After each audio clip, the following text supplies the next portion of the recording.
Introduction. When I was 30, I told myself I was going to write a book. I started to see, with eyes more open, with some distance in age, the dynamics of my life in both the rural deep south and a poor urban neighborhood 150 miles north. At one point, my mother, my father's wife, and my oldest sister were all expecting babies at the same time. Twice, my mother and my two oldest sisters were pregnant at the same time.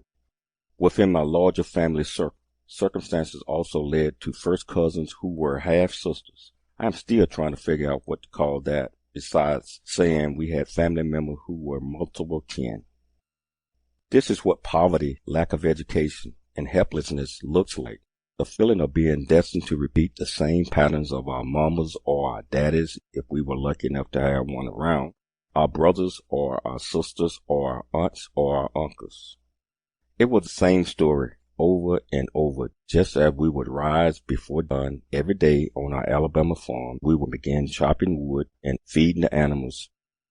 The sun would set on us doing the same thing. Every sunrise, every sunset. That's how we survived. Same old thing each day, which led to many of us dropping out of school. The projects where my mother and siblings lived in the city.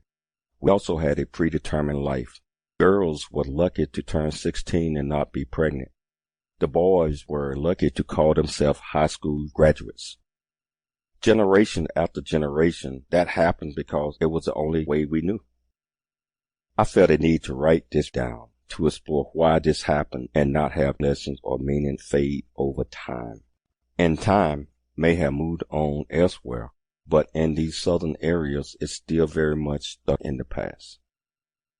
In my 40s, I thought again about writing a book as I was leaving a 23-year career in the United States military that took me around the world and to the highest levels of service. As my experiences varied and deepened, the thought was like a recurring drumbeat.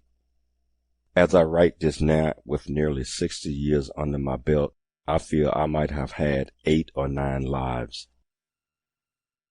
In my youth, I was a country boy and a city boy, experiencing two worlds in the South.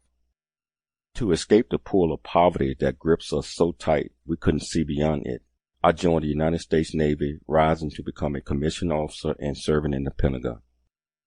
I also dabbled in acting and comedy, exploring a side to me that loved talking, cracking jokes, and making the other team laugh. I guess I was voted class clown in high school for a reason, though I quickly found that lifestyle wasn't for me. I have been an aerospace engineer for the government and one of the top-ranking African-American aerospace engineers at Lockheed Martin. Along the way, I came to realize how important education is. To this day, the idea of learning and growing forms the foundation of my beliefs about how to achieve success.